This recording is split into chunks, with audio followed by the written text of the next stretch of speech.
hoje, né, conversar, discutir sobre uma questão que se refere à teoria do conhecimento. Então é uma coisa que a gente está recorrente, né, falando dela já tem um certo tempo, né? Aquela questão que nós tratamos até semana passada sobre Platão, aquela questão da diagnose. Então a gente já vai deixar para lá, já vai suspender, né, a conversa sobre esse assunto. E a gente vai entrar agora já no conteúdo que seria do terceiro bimestre do segundo ano, propriamente dito.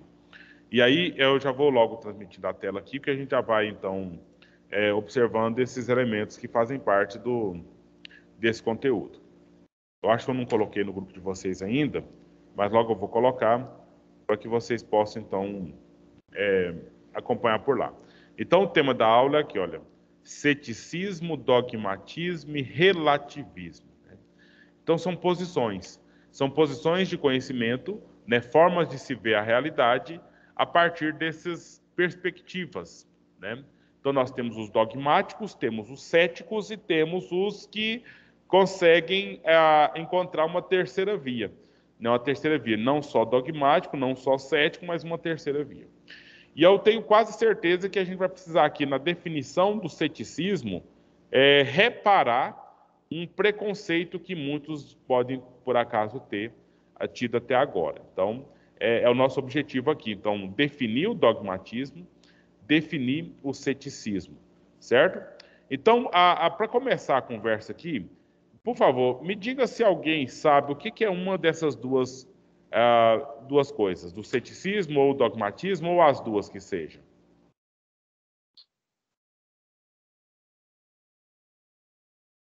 Eu estava estudando sobre isso esse tempo atrás.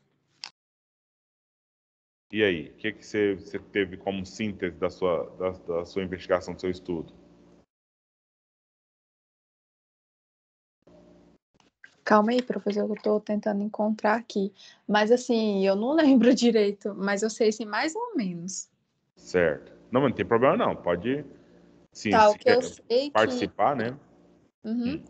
surgiu foi no período helenístico, né? Certo. Esses pensamentos. E aí tinha o ceticismo, o cinismo, o estoicismo e o epicurismo. É sobre isso, né? Também, né? Também pode ser isso. Hoje é bem Uhum. específico no ceticismo, né? Mas é bom lembrar esse ponto aí. Pois é, mas aí o que era cada um deles? Da sua lembrança, né?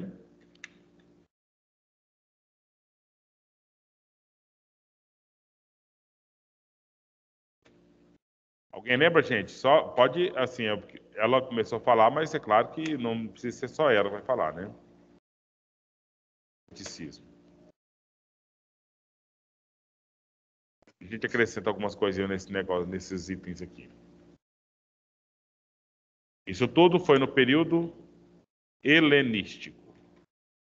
Quem sabe a data do período helenístico? Mais ou menos a época do período helenístico. Ô, pessoal, o que significa o silêncio de vocês? Parece que hoje vocês estão meio assim apagadinhos. Vocês tiveram algum tipo de trauma, algum tipo de revolta hoje já? É possível. Deus me livre se acontecer uma coisa dessa. Estamos bem, gente?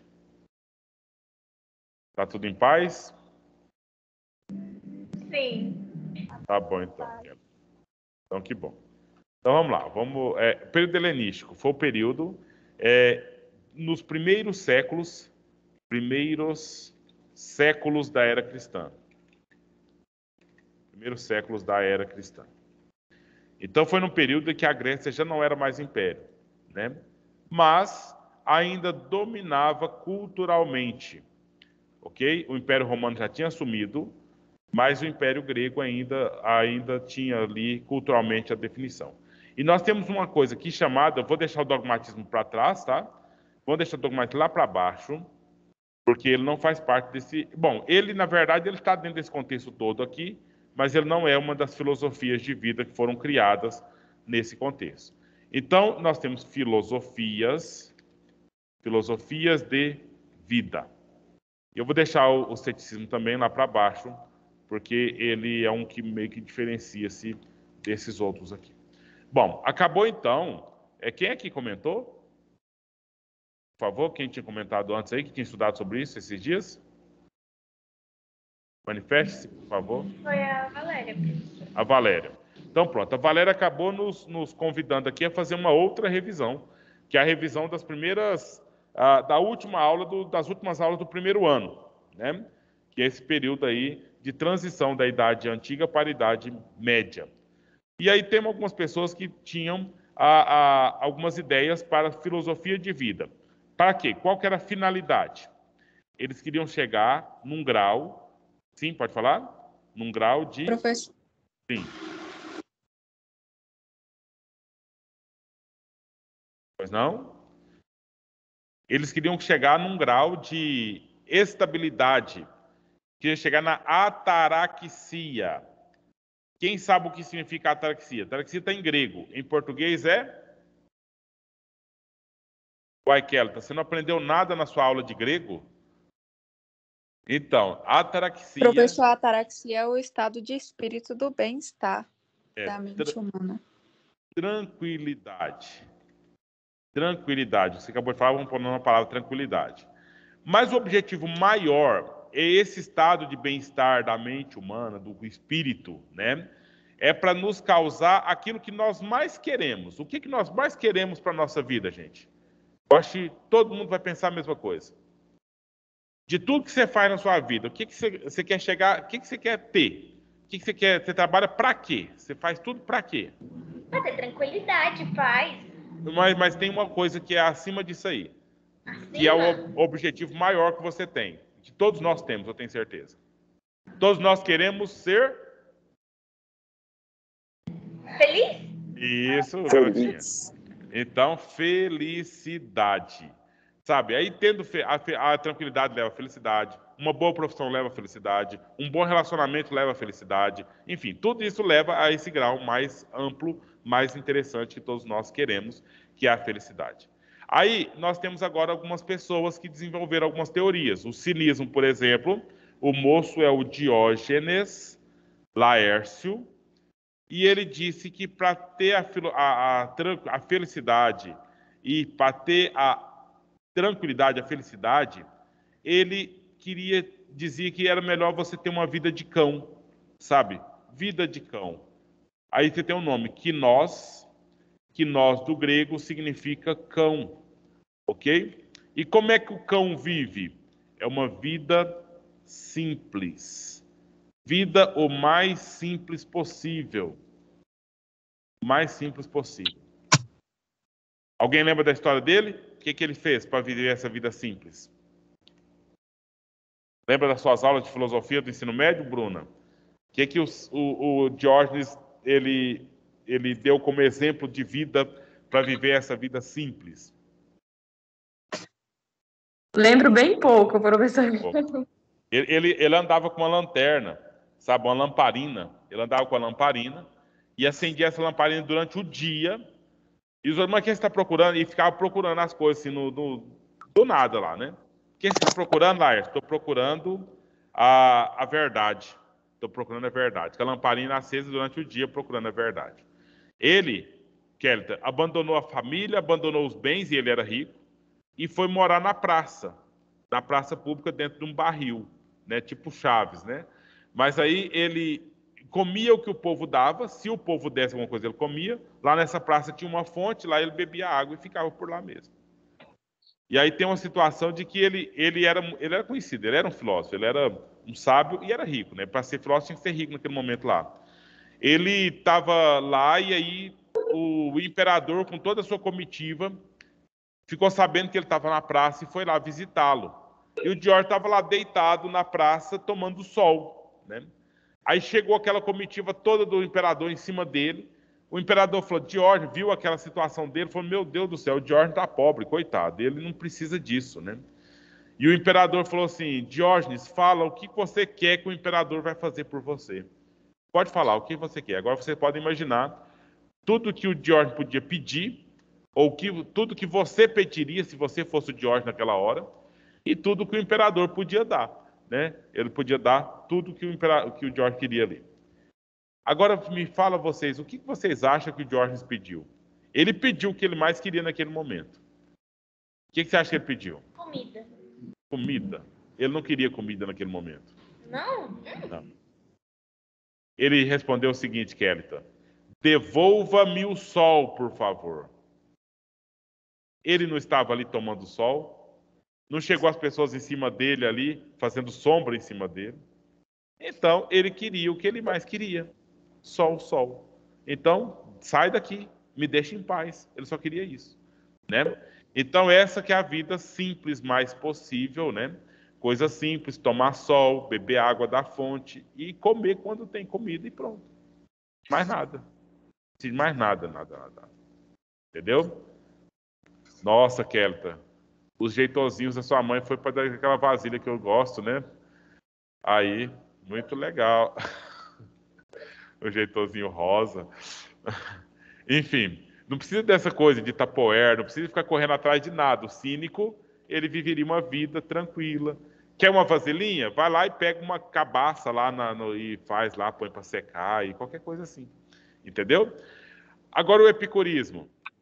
Também é uma filosofia de vida daquele momento lá, forma das pessoas levar a vida. Seria o seguinte: você tem que tem que ter equilíbrio. Equilíbrio, certo? Então, para ter equilíbrio, você tem que tomar cuidado com os estágios de prazer e os estágios de dor. Então, você não pode se entregar aos prazeres, mas também você não pode dar muita atenção às dores e viver equilibrado. Se alguma coisa parece boa demais para você, Kelly, toma cuidado, essa coisa pode não ser tão boa assim para você, né? Se vai te causar grande prazer, cuidado. Então, melhor você se apegar àquelas coisas que te causam prazer, que é um prazer constante, do que algo que vai te dar aquele prazer, um pico de prazer, e depois vai te levar para depressão, entendeu? E bem como a questão da dor, né? Então tem que ter uma vida mais equilibrada possível. Tipo, Professor, sim, pois não. é sobre a busca dos prazeres naturais, né? E necessários. Sim, para aquilo que vai ser uma constante na sua vida, né? Então, por exemplo, do preço que está a carne, ser convidado para churrasco hoje em dia é uma das maiores provas de amor, né? Ainda mais se você não tiver que levar a carne, né? Se for convidado, não, vem comer no minha casa, não precisa trazer nada, e vai ser churrasco de carne de vaca, tem que ficar claro, não faz um monte de linguiça e carne de frango lá, aí ninguém merece também, né? Então, ou seja, o churrasco de carne de vaca não tem que trazer nada, então você pode casar com essa pessoa, porque é uma coisa que a pessoa se dedica muito. Então, pensa bem, aí vai ter o churrasco e nós não estamos acostumados a comer tanta carne. Então, nesse churrasco, que tanto de carne você vai comer, Kelton? E qualquer um dos seus colegas que estão aqui, vai comer só o tanto que você sempre comeria. Não é porque hoje é churrasco, você vai comer demais. Porque se você comer demais, vai desequilibrar, vai causar alguma coisa no seu corpo, vai ser ou pelo menos uma falsa esperança. Então, ou seja, mantém o grau de prazer equilibrado.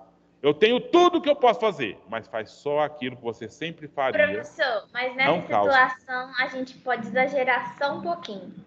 Mas tem que ser equilibrado, né? Dentro do controle aí do seu corpo, da sua mente, que essa é a questão dele, para que você não se iluda. Porque às vezes a coisa é muito eufórica, você vai e no calor do momento, depois você se arrepende. Não pode se arrepender. Né? Então tem que fazer tudo dentro do equilíbrio mesmo. E o estoicismo seria no ponto, todos eles é a felicidade, tranquilidade da alma, né? Então ele vai dizer o seguinte para a gente: dor e prazer passam, entendeu? Se dor e prazer passam, você não se iluda. Por exemplo, se fosse um estoico, se nós fôssemos aqui estoicos, eu fosse um estoico, por exemplo, e alguém chegasse em mim e falasse assim: Caio, a sua mãe acabou de falecer, né? Sua mãe acabou de falecer. Então, eu sendo um estoico, o que eu responderia para ele? Ou eu sairia doido e pegava o carro e, meu Deus, minha mãe morreu, estou chorando e tal. Como é que seria? Eu acho que o senhor responderia que dor passa, né, também. Seria o estoicismo, né? Dentro do estoicismo seria falar, tipo, obrigado pela informação, né? Obrigado por ter me falado. Eu vou terminar de dar aula aqui para esses meninos e logo que terminar eu vou tomar as providências que tem que tomar. Então, ou seja, não entrar no desespero. E bem como, por exemplo, Caio, você ganhou na loteria. Ganhou lá 100 milhões de reais, né? Aí será que eu faria, né? Então, não, pera. Mas o senhor faria assim. O senhor dividiria com a gente. Quem sabe? Eu daria R$1 para cada um de vocês, né? Então, às vezes, há essa coisa da euforia, né? Então, ou seja, isso passa também. Né? Mas eu acho, sei não, viu? Se eu ganhar 100 milhões de reais, eu faria muito se eu fosse na escola assinar os diários, né? Eu nem deixar isso para lá também, né? Mas, enfim. Mas brincadeiras à parte, essa coisa. Porque mesmo esses momentos de muita felicidade, muita alegria, isso vai passar. Bem como dor profunda, sofrimento, trauma, sentimento de derrota, isso passa também. Então, ou seja, o objetivo é você ficar tranquilo, ataraxia, você atingir a felicidade sem se deixar abalar por essas situações que estão por aí. Então, beleza. São filosofias de vida que foram desenvolvidas e pensadas durante o período helenístico, nesse período aí. Uma delas é essa aqui do ceticismo, que está dentro desse contexto, certo? Que também é a mesma coisa. Mas agora eu gostaria de vocês, nós vamos precisar que vocês, então, mude algum preconceito que tem até aqui agora. Vamos começar com o dogmatismo. O que é dogmatismo? Então, eles admitem, admissão, de admitir, né? Admissão de verdades absolutas. Conhece alguma verdade que é absoluta?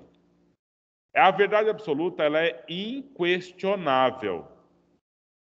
Você conhece alguma verdade que seja inquestionável? Alguma coisa que é dita e que é isso mesmo, e ninguém tem que provar nada sobre isso, só tem que aceitar, só tem que seguir, só tem que obedecer?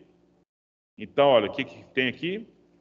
Você precisa aceitar, obedecer, seguir. Conhece alguma verdade assim? Ou tudo está à prova? Ou tudo você tem como comprovar, você tem como questionar, você tem como analisar? Bom, alguém falou e a morte? É uma verdade absoluta que nós temos que aceitar? Todos vamos morrer. É isso? Essa então é a verdade absoluta. Sim, porque, tipo, não tem como questionar, você vai morrer de qualquer forma, uma hora ou outra. E não tem como provar o contrário. Sim. Então, de todos os exemplos, você acha que isso é um exemplo interessante. Beleza. Outro exemplo? Tem um exemplo que é muito mais claro, que eu acho que está na cabeça de todo mundo, e é tão inquestionável esse exemplo, tão inquestionável que a gente nem lembra de falar dele agora. Qual será que eu tô dando pista, né? O que seria? É que a Terra gira em torno do Sol? Mas até essa já teve alguns questionamentos por aí, né? E nem sempre pensaram nisso. Mas sim, é a mesma coisa. A Terra gira em torno do Sol. Não tem que se questionar essa coisa. É uma verdade absoluta. Mas essa da. Não, mas ô Carlos, isso de alguma forma dá para ser provado e comprovado. Entendeu? Você está dando um exemplo físico, um exemplo que conforme for o satélite aí, conforme for a zona de o campo de visão, você consegue ver a Terra rodando em torno do Sol. E é assim mesmo, né? Eu estou querendo falar uma verdade inquestionável que nem tem prova e o povo nem pede prova, porque não adianta pedir prova porque é a verdade absoluta. É a religião, então. Ah, tá. Mas não é a religião, Carlos. É uma coisa bem específica da religião. Por exemplo. Deus. Ah, tá. E não é só Deus, não. É o que de Deus, Carlos? O que relacionado a Deus? Meu Deus do céu, não dou conta de responder mais, não. Você já respondeu, inclusive. Né? Só falta. Só estou provocando aqui a palavra. Deixa eu perguntar, então. Deus existe? A fé? Então, Deus existe, gente?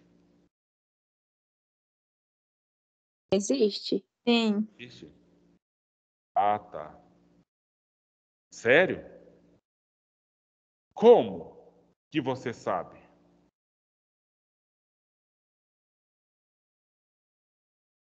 Como que você sabe que Deus existe?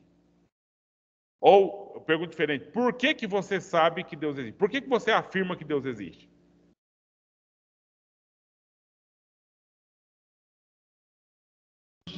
Porque a gente acredita? Tá, mas do nada você começou a acreditar? Não. Você foi ensinada a acreditar, Kelly. Por que que você foi ensinada? Porque alguém disse para você, Kelly, minha filha, papai do céu, orar para o papai do céu, rezar para o papai do céu está te vendo, papai do céu te abençoa, papai do céu te protege, entendeu? E aí, mas mãe, pai, cadê o papai do céu? Está no céu. Está longe até, está lá no céu. Né? Ele existe. E é uma verdade Outra absoluta. pergunta. Sim. O céu existe? Claro, é onde o papai do céu está. Então, olha, essa que é a questão. Nós acabamos de ter uma diagnóstico do Platão. Lembra da existência das coisas matemáticas, dos círculos, quadrados, retângulos, da existência dos números, né? Então, não está aqui entre nós, mas existe a ideia. Da mesma forma, é o que se refere à questão da religião. Da religião que você falou, inclusive, Carlos, e a questão da existência de Deus. Então, é algo que, sim, existe, mas não existe nenhuma prova física. E outra, quem é que fala para a gente que Deus existe? Você diz para a gente, Carlos, a religião. O religioso, o pastor, o padre, quem está falando da religião para a gente? Ele vai perder tempo em ficar te comprovando e te explicando, Valéria, por que que você tem que acreditar em Deus? Eles não perdem tempo com isso. Simplesmente, Deus existe e você tem que acreditar nele. E antes de você ter que acreditar nele, eles falam uma outra coisa para você. Existe também o inferno. E o inferno é muito ruim. Não queira ir para o inferno. O inferno é terrível. O inferno é eterno. E se você não quer ir para o inferno, você tem que acreditar que Deus existe.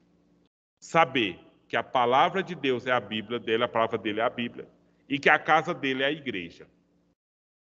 Certo? Então, se você quer estar próximo de Deus e longe do inferno, você vai para a igreja, você lê a Bíblia e você ora para Deus. Entendeu? São verdades inquestionáveis. Mas por quê? Olha, Kelita, você está falando por quê? É porque você quer ir para o inferno, não é? Então você vá sozinha. Você não vai me atrapalhar aqui, eu vou ficar de Deus e pronto. Entendeu? São verdades absolutas, inquestionáveis. Mas por que que Deus existe? Olha, ele só existe. Ele só existe. E sempre existiu e sempre vai existir. Ponto assim. Aí o que que falam? Desde a primeira pregação, gente, que teve na primeira igreja da face da história, falam a mesma coisa. A mesma coisa. É isso que eu acabei de falar. A Bíblia é a palavra de Deus, Deus existe e tal. E a igreja é o lugar onde você se encontra com ele. Ou eu estou falando besteira aqui, não é bem assim que funcionam as coisas. E o cético, por sua vez? Aí eu disse para vocês que, então, admite que tem verdades absolutas. Um exemplo delas, eu quis usar esse exemplo aqui de Deus existir, porque é uma coisa muito comum para todos nós discutir sobre a questão, poderia ser qualquer outro exemplo, né? Mas, e o cético? O cético, ele vai dizer o seguinte: não há verdade absoluta. Então, meninos e meninas, se você já escutou alguma coisa sobre o ceticismo, então faça justiça, tá? Não seja injusto. Porque muitos crentes falam que o cético é aquele que não acredita em nada. O cético não acredita em nada. Mas, na verdade, não é que ele não acredita em nada. Ele simplesmente, o que ele faz? Ele duvida de tudo. Ele duvida de tudo. Certo? Então, ou seja, ele vai dizer, não há verdade absoluta. Mas uma verdade aqui e outra ali existe, sim, e a gente vai tendo contato com elas. Certo? Só não há verdade absoluta. Aí, nessa questão de que Deus existe, mesmo eu não podendo ver, nem tocar, nem comprovar, ele vai dizer, não, eu duvido disso. Mas não quer dizer que ele está dizendo que Deus não existe. Porque se o cético dissesse, presta bem atenção, gente, se ele dissesse, Deus não existe, ele, do mesmo jeito, não tem provas para provar a não existência de Deus. Eu acho que o Mateus falou isso agora há pouco. Né? A questão da morte não tem como provar o contrário. Então, ou seja, o cético não vai dizer que Deus não existe. Ele vai dizer o quê? Eu não acredito em Deus. Ponto. Tem diferença essas duas coisas, meninos? Valéria, você vê que tem diferença essas duas coisas? Ou seria uma coisa só? Uma coisa é dizer, Deus não existe, afirmar isso. Outra coisa é dizer, eu não acredito em Deus. É a mesma coisa ou tem diferença? Eu acho que tem diferença. Porque é importante deixar claro para vocês que tem diferença. O sujeito que fala que Deus não existe, ele tem essa verdade dogmática, inclusive, ou seja, uma verdade que está pronta e acabada, ele não existe e ponto. Agora, só dizer eu não acredito ou eu duvido da existência é uma posição de que eu só não acredito que ele exista, mas não quer dizer que eu posso comprovar que ele não exista.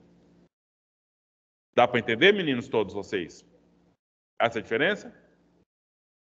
Então, essa posição, a posição do cético é duvidar, mas não quer dizer que ele está afirmando o contrário, porque ele é totalmente contrário ao dogmático. O dogmático afirma que é e ponto e acabou o papo. O cético não vai falar que é e pronto, acabou o papo, porque ele não pode falar isso, porque ele é o contrário do dogmático. Então ele simplesmente fala, olha, essa verdade pode ser absoluta para você, mas para mim ela não vale, ela não tem validade para mim. Tá claro, meninos? Beleza?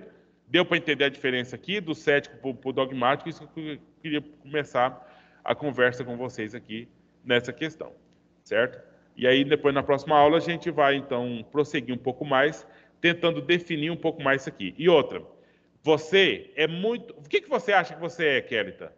Você acha que você é mais cética ou mais dogmática? Você questiona mais ou você aceita mais as coisas e pronto? Eu acho que eu sou mais dogmática. Todos vocês e todos nós somos muito mais dogmáticos do que céticos. Desde quando a gente acorda e vai fazer a nossa higienização, você pega a pasta de dente, coloca na escova e põe na boca. Você acredita, você tem certeza que ali não tem um veneno para te matar. Né? Você está aí na sua casa, você tem certeza que a estrutura está bem feita, a ponto desse telhado não cair na sua cabeça. Você tem certeza dogmática, né? Então, o tempo todo a gente está acreditando em coisas e essas coisas nem têm provas para a gente, mas a gente está acreditando nessas coisas. Agora, a atitude de ser cético, que é uma novidade, que aí a gente tem que conversar um pouco mais para entender a diferença entre ser cético. Agora, os crentes morrem de raiva do dogmático, né? Por que morre de raiva? Porque o crente está ali e ele tem que aprender, ele tem que acreditar e tem que aprender a acreditar mais e sem questionar. Obedecendo, seguindo e tudo mais. O cético já coloca, olha, mas por que você está acreditando nisso? Por que você está fazendo dessa forma? Por que não de outra forma? Entendeu? E isso incomoda, isso atrapalha as instituições a funcionarem. Não é? É porque a gente não sabe explicar. Sim. Mas a falta de explicação já não pode ser um critério para dizer que aquela coisa não tem tanto fundamento assim? Né? Eu vou só finalizar agora, passou 1 minuto, mas finalizar contando uma história de uma enteada minha, né? Na época que ela vivia comigo, ela tinha 12 anos, eu falei para ela, Cibele, se alguém te mandar fazer uma coisa e esse alguém não souber falar para você por que você tem que fazer aquilo, você não tem que fazer aquilo. Aí foi rapidinho, ela teve a oportunidade de testar essa teoria. A mãe dela mandou ela fazer uma coisa e ela perguntou por quê. A mãe só respondeu aquilo que todas as mães respondem, porque eu sou sua mãe, estou mandando. E ela perguntou, não, por que eu tenho que fazer, mãe? O que aconteceu com ela? Todo mundo sabe, né? Levou uma surra daquelas, né? E depois a mãe dela veio me falar, Caio, você acredita que eu mandei a Cibele fazer uma coisa e ela me respondeu? Ela me questionou. Eu falei, mas foi eu que falei isso para ela, né? A mãe não acredita, você está atrapalhando a criação da minha filha, que não sei o que tem, tal. Mas é isso. Por que a gente não fala com lógica? Por que a gente não fala com argumentos, né? A gente tem que ser sempre autoritário, impositivo, né? Como se a verdade fosse absoluta, como se só nós pudéssemos dizer a coisa. Mas tá bom, fica pensando aí. Quer falar alguma coisa, Kelly? Devo testar com a minha mãe também. Eu vou entrar na mas eu cuidado. vou pegar essa gravação dessa aula e mostrar para ela poder explicar as coisas, em vez de ficar sendo autoritária. Você vai mostrar a gravação antes ou depois de você ter apanhado? Então tá bom, gente. Mas vamos lá, gente. Essa semana que vem a gente continua, então. Tudo de bom para vocês. Tchau, professor. Tchau. Até logo. Tchau.